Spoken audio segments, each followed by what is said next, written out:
So we're reading in Book 1, the Book of Beginnings, Canto 3, the Yoga of the Soul's Release.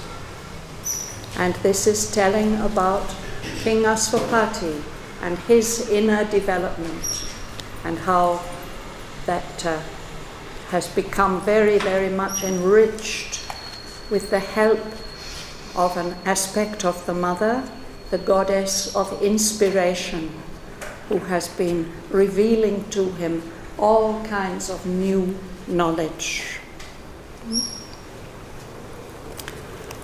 So last time we read that through her, these revelations that the goddess of inspiration brings to him, his whole view of the universe changes completely. And now he sees that in the struggle and the upheaval of the world, he sees the labor of a Godhead's birth. Giving birth can be very painful, and it is like that also for the mother of the universe. But that's what she's giving birth to, a divine life. And he saw that what we experience as our ignorance, it's just the mask, the disguise of a secret knowledge.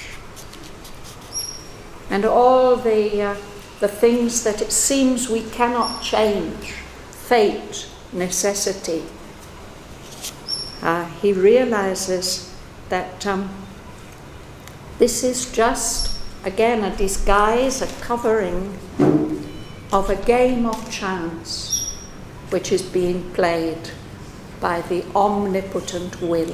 The Supreme Lord is playing beyond time and space. And those totally free movements of his play, of his omnipotent will, get projected here in the world as things that have to happen, fate. So I'm going to read on from there. A glory and a rapture and a charm, the All-Blissful sat unknown within the heart. Earth's pains were the ransom of its prisoned delight. A glad communion tinged the passing hours. The days were travellers on a destined road, the nights companions of his musing spirit. A heavenly impetus quickened all his breast. The trudge of time changed to a splendid march. The divine Dwarf towered to unconquered worlds. Earth grew too narrow for his victory. Once only registering the heavy tread of a blind power on human littleness, life now became a sure approach to God. Existence a divine experiment, and cosmos the soul's opportunity. The world was a conception and a birth of spirit in matter into living forms. And nature bore the immortal in her womb, that she might climb through him to eternal life.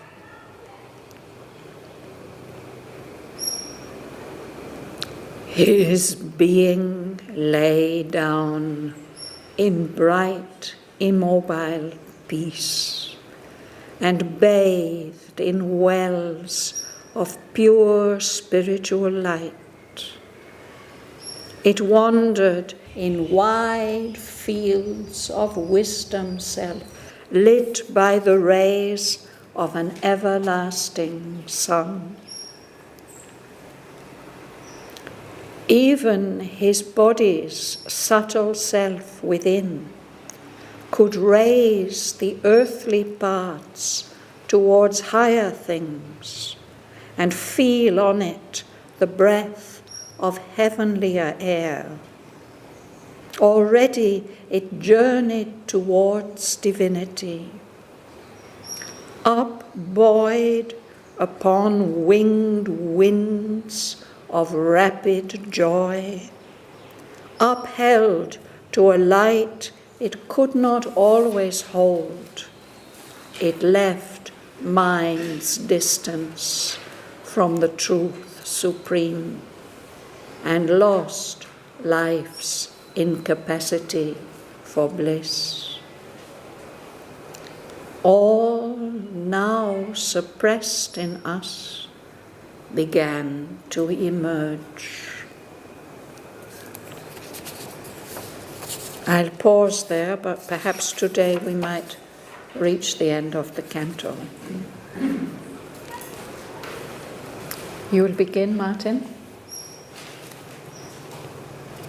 The glory and the rapture and the charm, the all-blissful set unknown within the heart.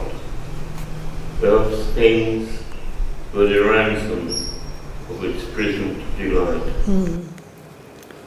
So Aswapati perceives the all-blissful, that one, that supreme one who is forever in Ananda, sitting unknown within his own heart and within the heart of everything. And he sees that the pains of the earth, the sufferings of the earth, are the ransom of its prisoned delight. Who knows what a ransom is?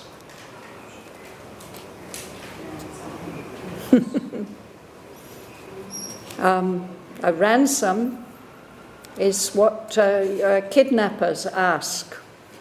They kidnap somebody and then they say, you can have him back alive if you pay. And they ask for some enormous amount of money. In the Middle Ages, in warfare, it used to be like that. They used to try to catch the general or the king, the head of the army, and they would keep him in prison until the country then raised enough money to buy him back. So what does it mean?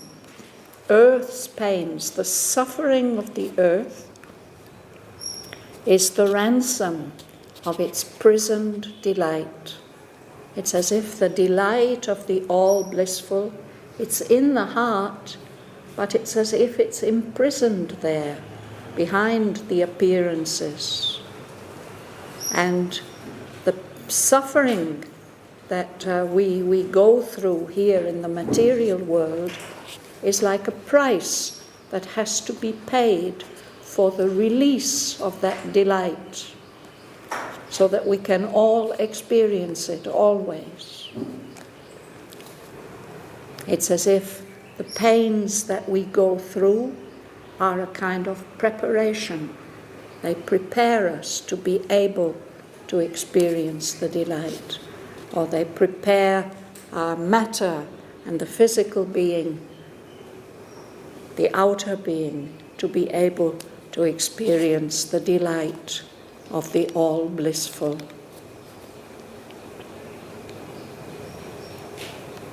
Super. Excuse me. Yes? What is the, can you give us synonymous of unknown here? Synonymous of unknown. Which line is that? Unknown. The all-blissful set unknown within the heart. Aswapati didn't know who was there? No, he's becoming aware, but he's becoming that he's becoming aware that that all-blissful is sitting unknown in your heart and my heart and the heart of everything. We don't know. I mean, we might know it mentally, but we don't know it really, that in everything the all-blissful is dwelling.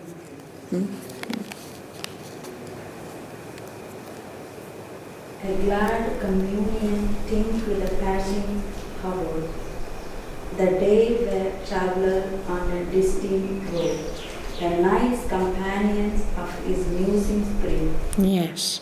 So with that knowledge, these perceptions that he's got, that all the struggle of the world is giving birth to the divine, that the all-blissful is sitting unknown within the heart, then he feels in contact with that divine, with that all-blissful.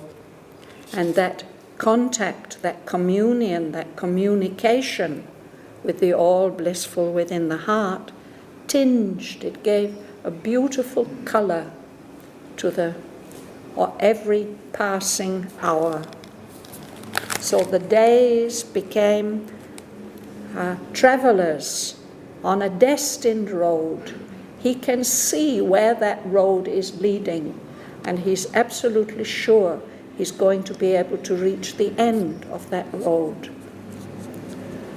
Every day takes him nearer and nearer and nearer to the goal. And at night, perhaps we rest from our pilgrimage, but then it's as if the nights are companions of his musing spirit. In the silence of the night, he can be in communion with the all-blissful, silently, quietly.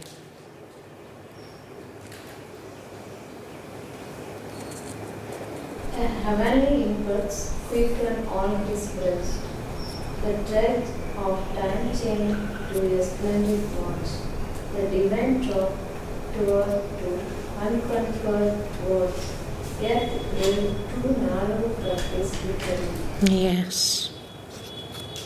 A heavenly impetus, a very strong push and drive towards the higher life, quickened all his breast, as if his heart is beating faster, more strongly, with more life.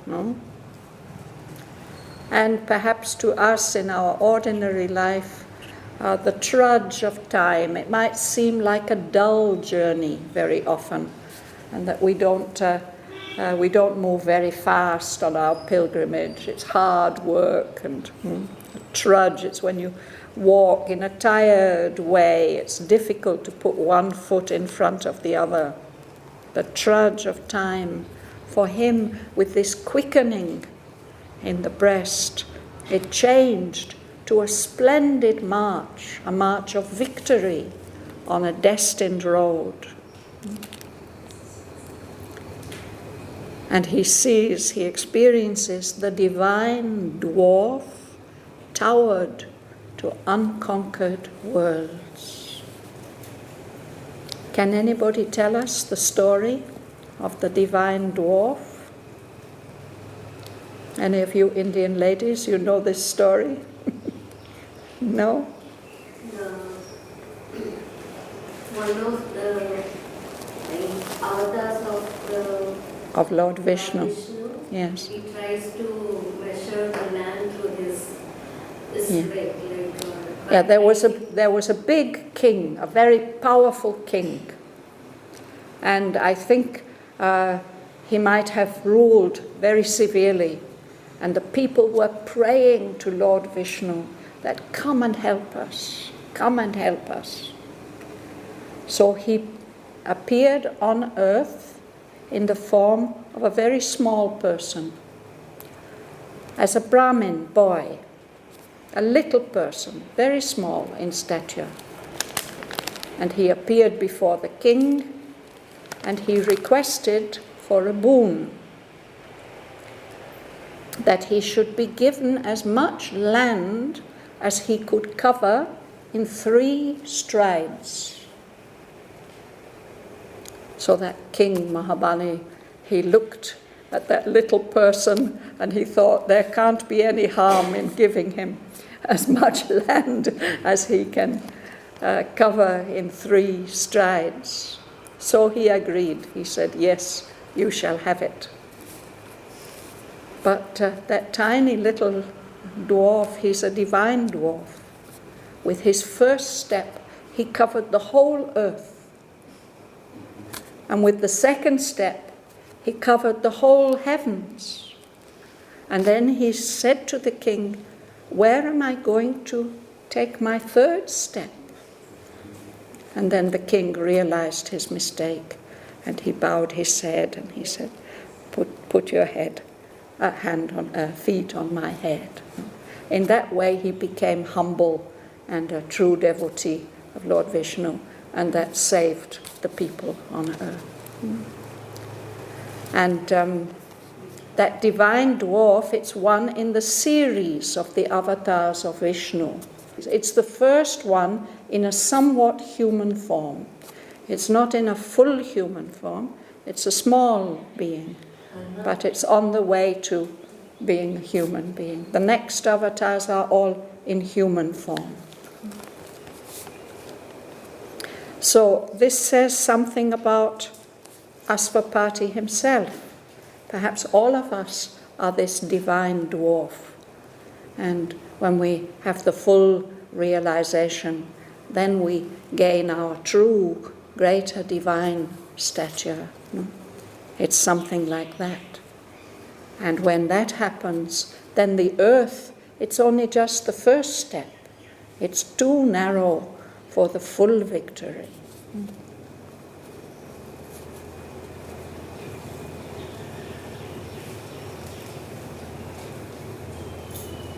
Do you like to read? No, you spoke about, what is his name? This divine dwarf? Anybody? Vamana, yes, right. Thank you. Once only registering the heavy tread of a blind part on human littleness, life now became a sure approach to God, existence a divine experiment, and cosmos the source opportunity. Yes. So perhaps in our ordinary experience of life, it's as if there's a blind power organizing things. We never know what may happen next. And that blind power is ruling our human littleness. So our lives seem to be like that, the imprints of the control of that blind power on our human littleness. But now in Asvapati's experience, he sees that life, everything that happens in life, is a sure approach to God. It's a destined road. We are bound to reach the end of this pilgrimage and receive the blessing. Life now became a sure approach to God. Existence became, he sees it as a divine experiment, the experiment of the soul, and cosmos, the soul's opportunity. The whole universe is a field of opportunity for the soul to grow towards its full destiny. Ganga Lakshmi?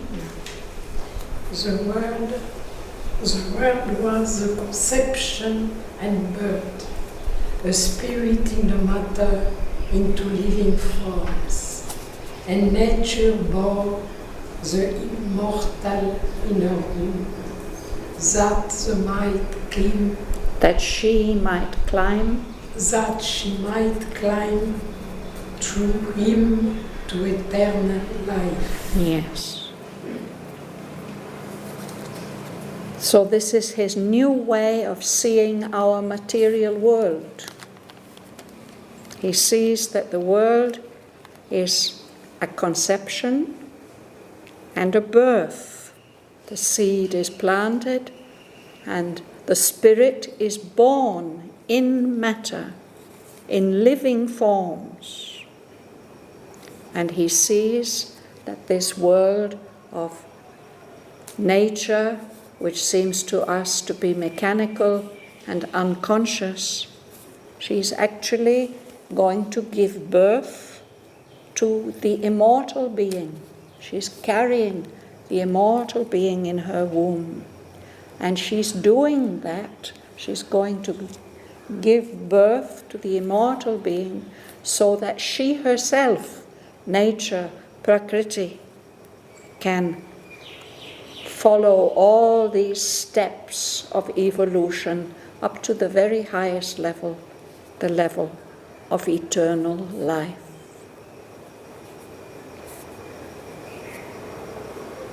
Leela.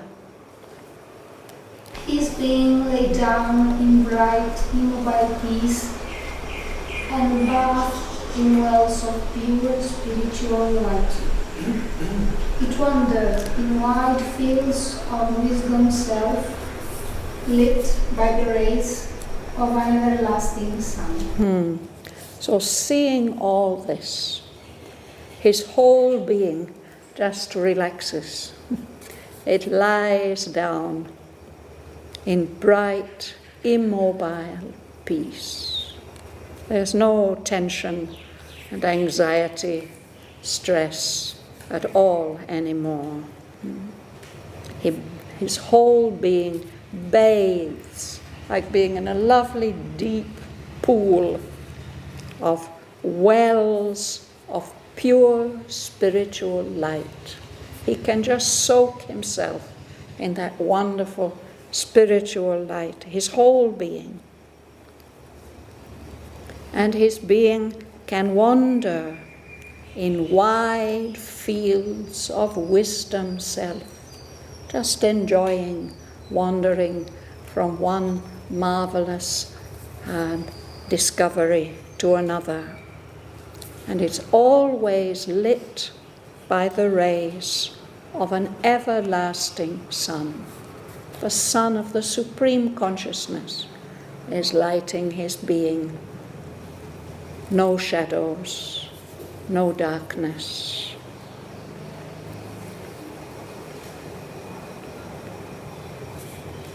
Shamala. Even his body's subtle self within could raise the earthly parts towards higher things and feel on it the breath of heavenlier care. So these are very interesting lines. Of course, all the lines are very interesting, but it's first of all the subtle self within, the subtle self of the body, the subtle physical self that feels on it these rays and is able to lift up the earthly parts, the material parts, the physical parts towards higher things. And it can feel on it another atmosphere, not this air that we are used to, but a heavenlier air.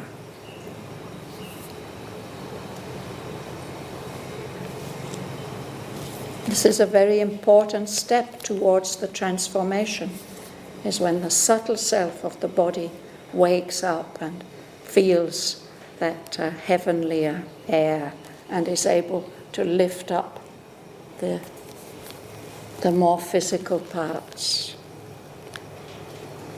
Shraddhavan is a spirit air. It just says heavenlier air, a more heavenly, so a higher air.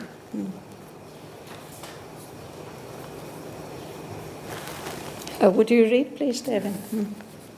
Already it journeyed towards divinity, upward upon wings of rapid joy. After it realized it could not always hold.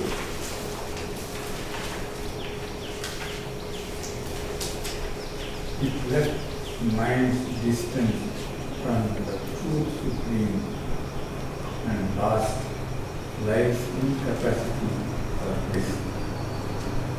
All now suppressed in us began to emerge. Yes. So this it here is I think it's the body's subtle self. It's lifted up, floating on winged winds of rapid joy. It's an intense movement of being carried, of being held up and carried with this swift movement of delight.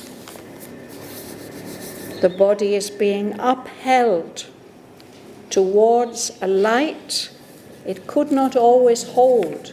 Sometimes that light is so powerful and so much that the body, it overflows from the body itself.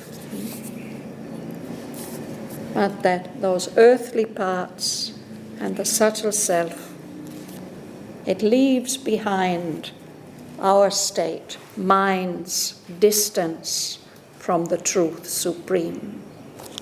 For us, there seems to be such a big difference between our noble mentality and that everlasting Son of supreme truth.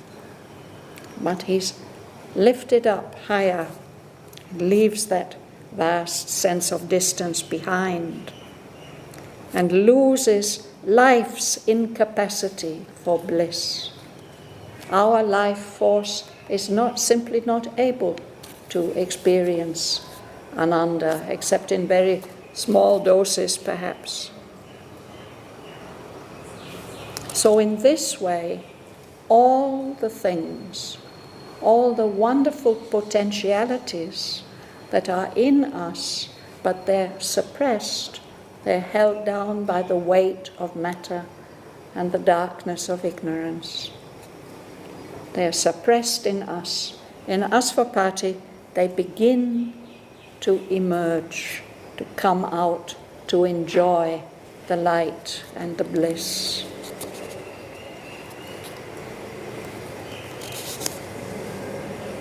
Devin. Thus came his soul's release from ignorance, his mind and body's first spiritual change. A wide God knowledge poured down from above, a new world knowledge broadened from within. His daily thoughts looked up to the true and one.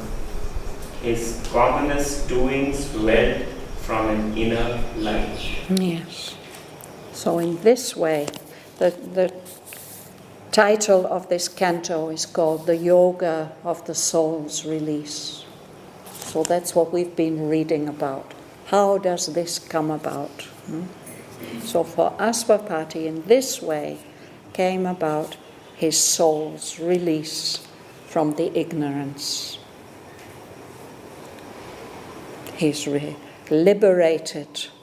He experiences liberation, moksha, from the ignorance.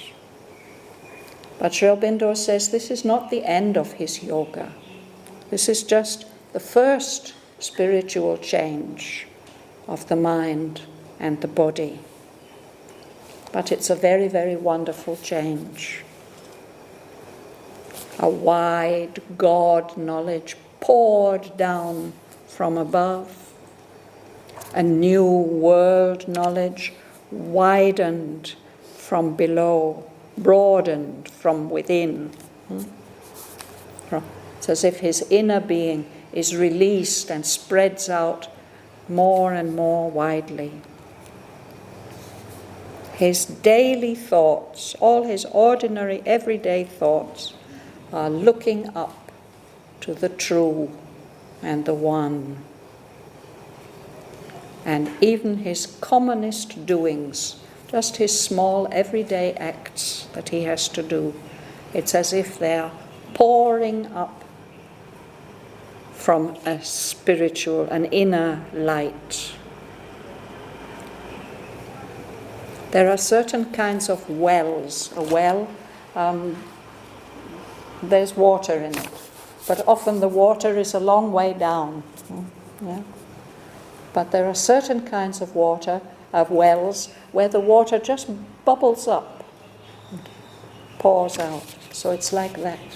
His commonest doings, welling up like a spring from an inner light. You'll read, please? Yes.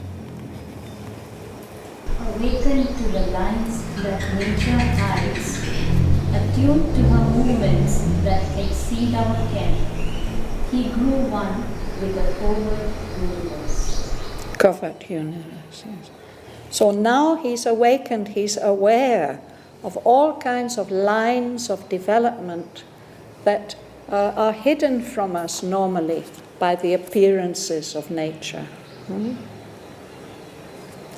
He's attuned, he's become in harmony with her movements, which exceed our ken. They go beyond our field of knowledge. Our ken is what we know, what we're familiar with. Things that are beyond our ken, we have no idea about them. So, nature has movements that go beyond our scope of knowledge, but he gets in tune with them, and in this way he grew one with a covert universe. There's a secret inner universe that's different from this outer universe that we see. Later on we shall see him exploring that covert universe.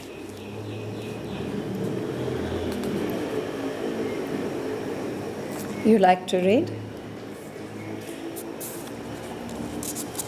His grasp surprised her mightiest energy springs. He spoke with the unknown guardians of the worlds. Forms he described our mortal eyes see not. You can read the next 3 lines also. His wide eyes bodied viewless entities. He saw the cosmic forces at their work and felt the occult impulse behind man's will. Yes. So her mightiest energy springs. That's the most powerful forces of nature. Where are they coming from? He's able to grasp them and seize and know where they're coming from and control them. He can speak, exchange, communicate with the unknown guardians of the worlds, those great powers who are upholding and protecting all the many, many subtle worlds that we don't normally see. He's able to descry, to see forms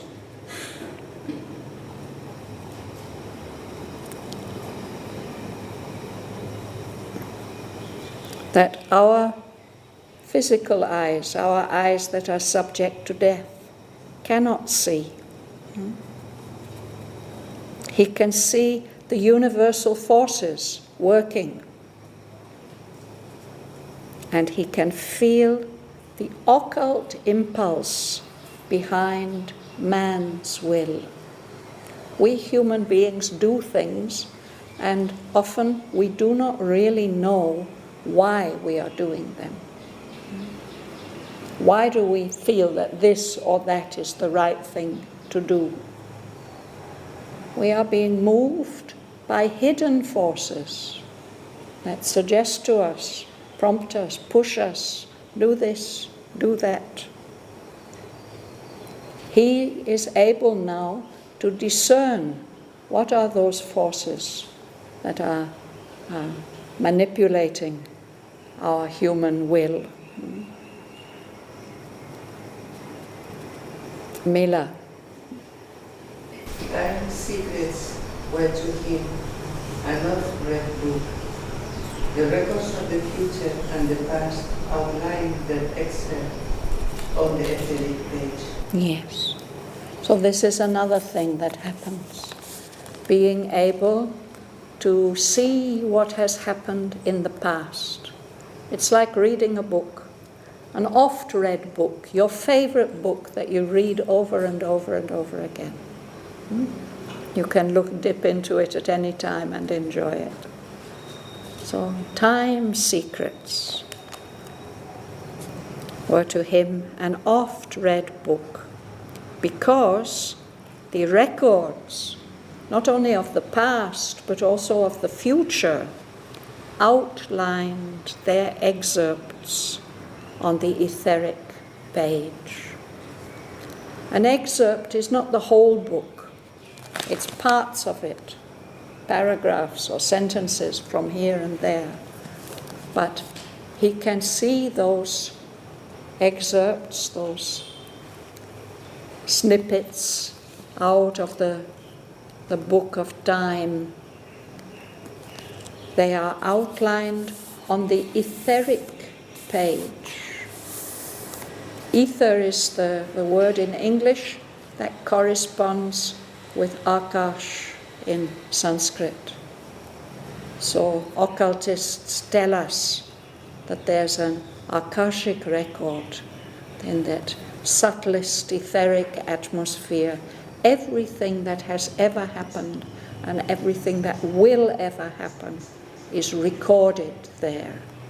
And if you develop the right capacities, you can find the excerpts that you're interested in.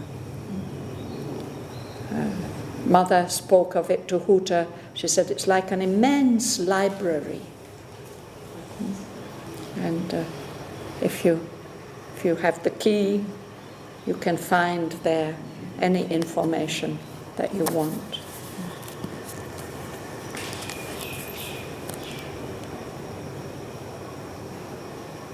You at the back, will you like to read? No? Yes? One ended harmonious by the Marcus skill. The human in him has to live the divine. His attitude betrayed not the imperial flame. Yes. So he's become one. We think of ourselves as being one, but we have so many different clashing, confused parts in ourselves. We are not really one and harmonious. But the maker's skill, the inner craftsman, has been working on Aswapati, and he's become one and harmonious by the skill of that divine artist. So now the human in him, paced with the divine in him, his divine part, to pace with, it means to move at the same speed. If you're going for a walk with a friend, gradually your steps will match each other, that you move at the same speed in a harmonious way. So it's not that the divine is rushing in front and the human can't keep up, is struggling, trotting along behind. The human in him, paced with the divine, it can keep up, match step with his divine parts. And this means that his actions, the things that he does, his thoughts, his words, his deeds, betrayed not the interior flame, the inner flame of aspiration and consecration. Our problem is often that we find ourselves doing things that are not in tune with our interior flame. But because the human is pacing with the divine, his daily actions, his commonest doings, they are all expressing that inner flame.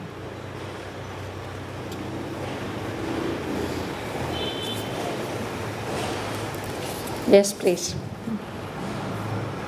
This forges the greatness of his thoughts to the earth.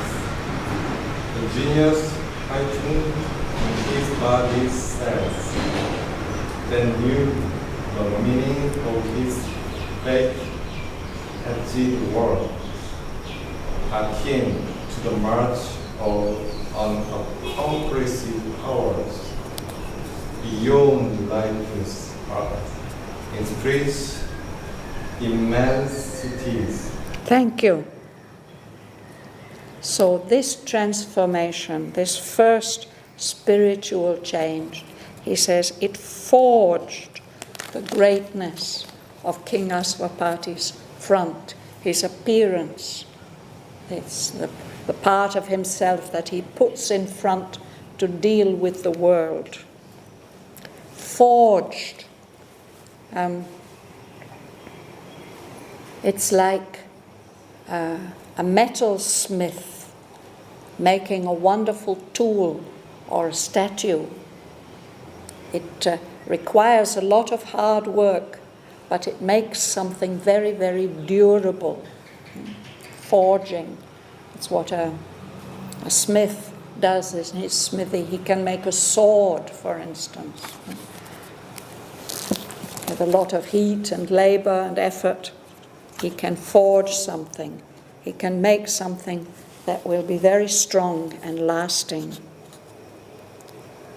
So this change forged the greatness of Aswapati's front to the earth, to the material world. Even something wakes up in the cells of his body, a genius, a spirit, becomes more intense, works more intensely in the cells of his body. And that genius, that spirit, knew the meaning of the works, the actions, the deeds that Aswapati was doing, even though they were fate-hedged. These are the works he's doing in the material world under the limitations of necessity, of fate, of all the determinations of the past and of the laws of physics. So those fate-hedged works, the spirit that's there in his body knows the significance of the work that Aswapati is doing. And it knows that their significance is connected with, akin to, means closely related to, the forward march of unaccomplished powers, things that have not yet been fulfilled. They're going to be fulfilled in the future. At the moment, those powers are beyond the arc, the circumference of life. They are waiting in the immensities, the vast spaces of the spirit, to be accomplished in future. And the works that King Aswapati is doing on earth, even though they're hedged in by fate and necessity, they're connected with those powers which will be fulfilled in the future. You didn't read, sir. Will you read? Yeah. Apart, he lived in his mind's solitude, a demigod shaping the lives of men. One soul's ambition lifted up the race. A power worked, but none knew where it came. So when we get to these lines, we can't help thinking about Sri Aurobindo himself. Apart he lived, in his mind's solitude. But he's a half-divine being. Aswapati is a half-divine being, and by his influence he's shaping, he's affecting the lives of ordinary human beings. One soul's ambition, his high aspiration, has an uplifting effect on the whole of humanity. There's a power at work, the power of his will, of his ambition, but nobody knows where that power is coming from. There he is in his mind's solitude, in his room far away in South India somewhere.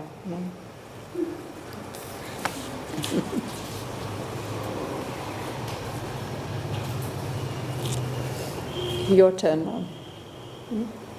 Did you read? Mm-hmm. The universal strengths.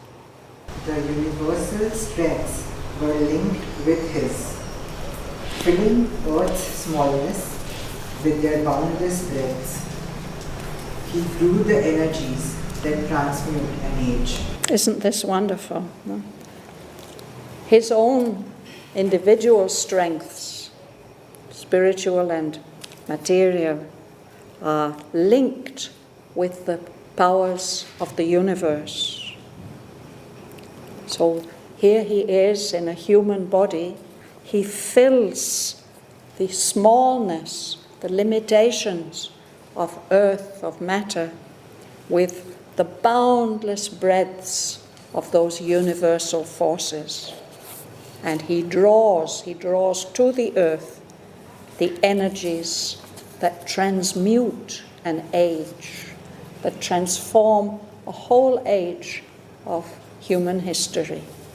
They're changed by those energies that he draws and spreads.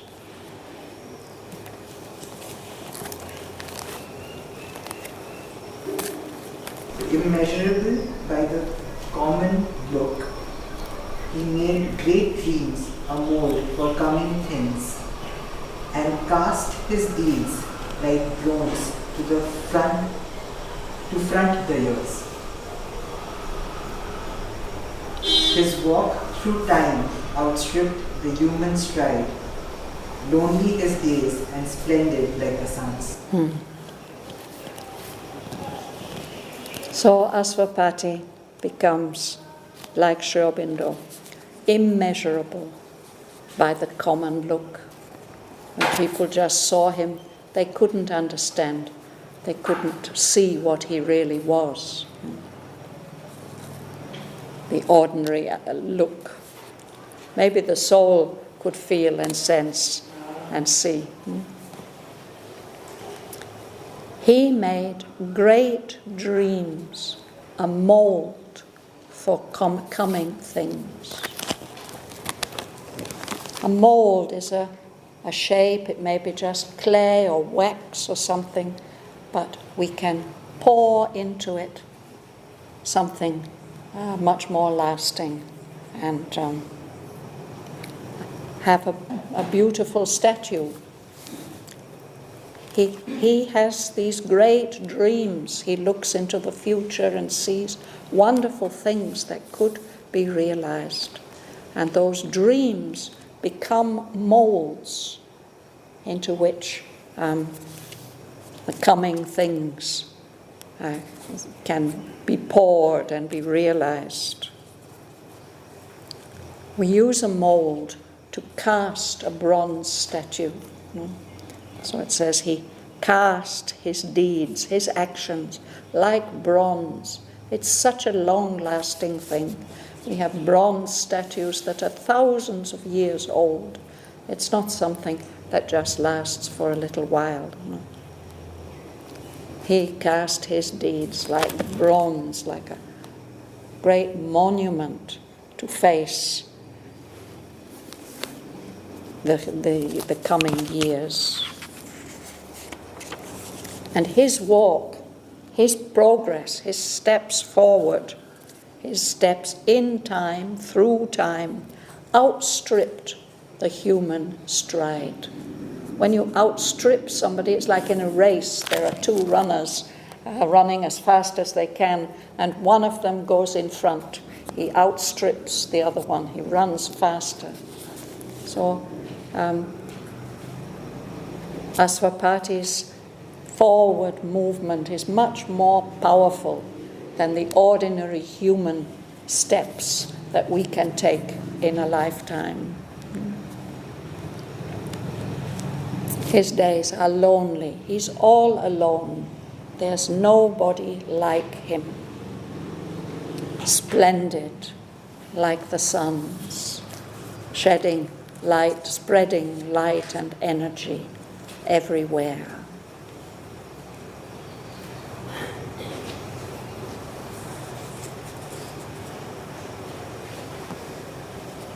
So this is the result of Asvapati's mind and body's first spiritual change that has been brought about by the processes that are described in this canto number 3.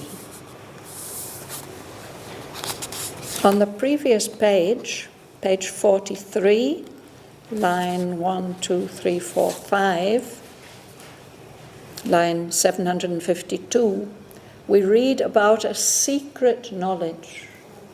Asvapati becomes aware of a secret knowledge which is disguised as our earthly ignorance. So in the next canto, we will read about this secret knowledge. I always consider this particular canto as like Sri Aurobindo's Upanishad.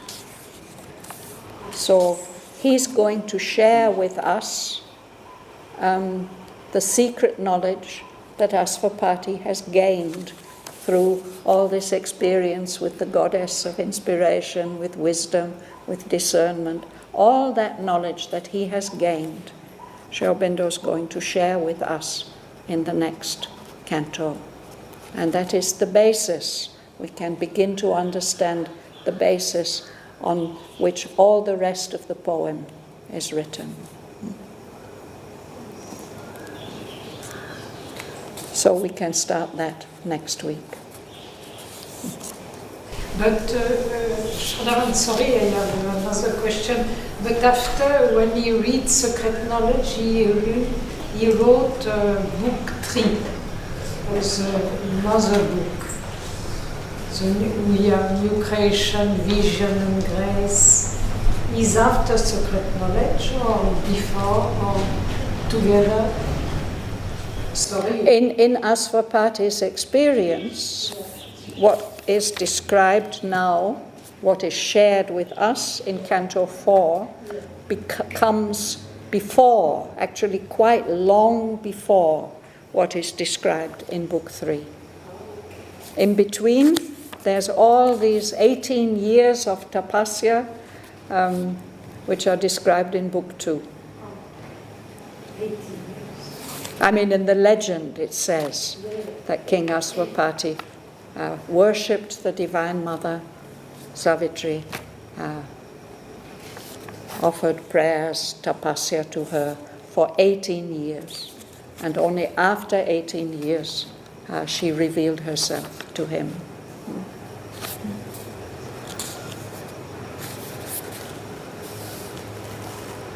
Thank you. Thanks to Sri Aurobindo.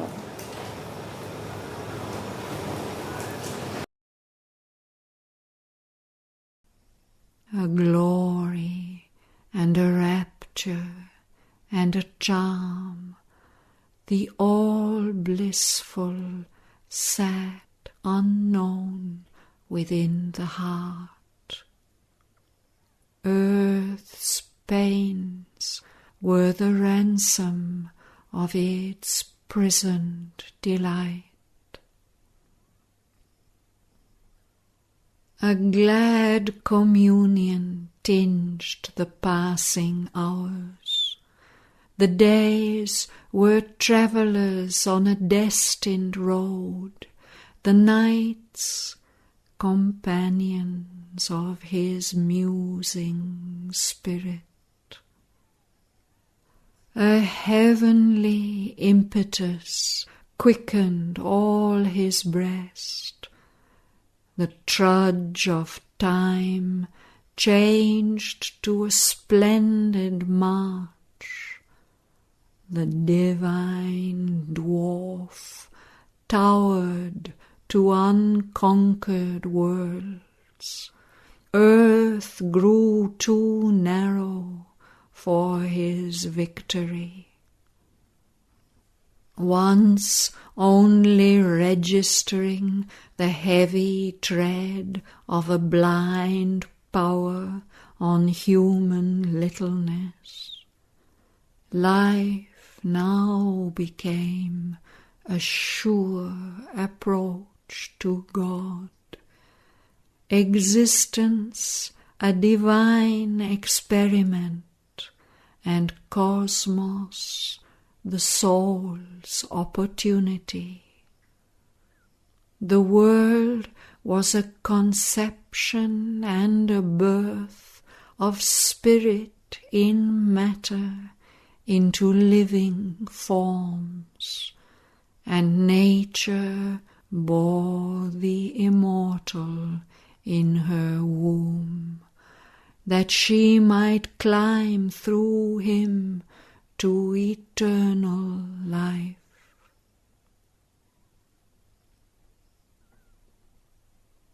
His being lay down in bright, immobile peace, and bathed in wells of pure spiritual light.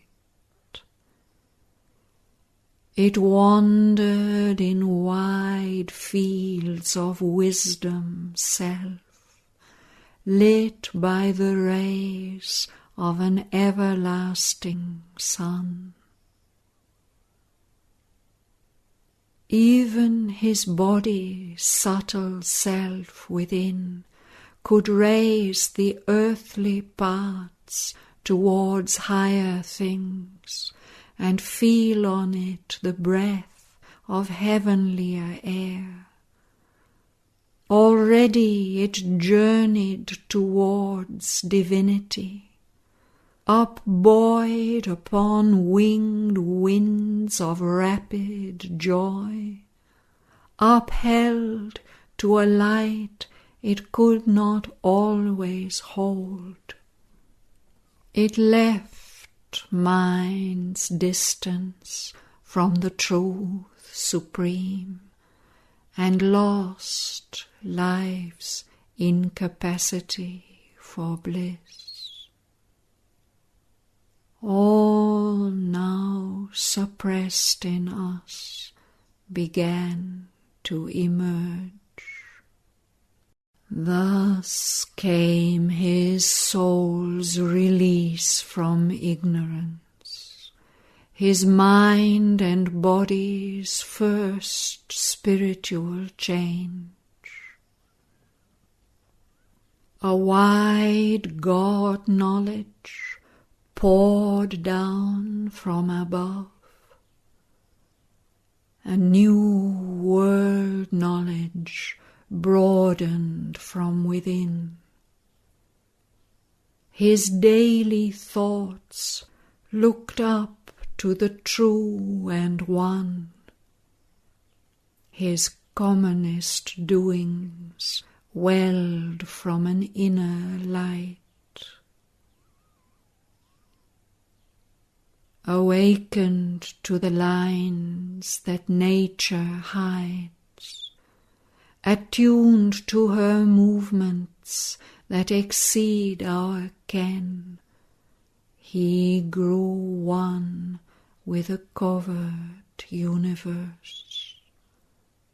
His grasp surprised her mightiest energy's springs. He spoke with the unknown guardians of the worlds. Forms he descried our mortal eyes see not. His wide eyes bodied viewless entities. He saw the cosmic forces at their work, and felt the occult impulse behind man's will. Time's secrets were to him an oft-read book. The records of the future and the past outlined their excerpts on the etheric page. One and harmonious by the Maker's skill, the human in him paced with the divine. His acts betrayed not the interior flame. This forged the greatness of his front to earth. A genius heightened in his body's cells that knew the meaning of his fate-hedged works, akin to the march of unaccomplished powers beyond life's arc in spirit's immensities. Apart he lived in his mind's solitude, a demigod shaping the lives of men. One soul's ambition lifted up the race. A power worked, but none knew whence it came. The universal strengths were linked with his, filling earth's smallness with their boundless breadths.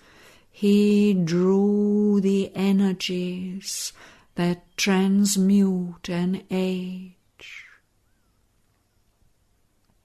Immeasurable by the common look, he made great dreams a mould for coming things, and cast his deeds like bronze to front the years. His walk through time outstripped the human stride. Lonely his days and splendid like the sun.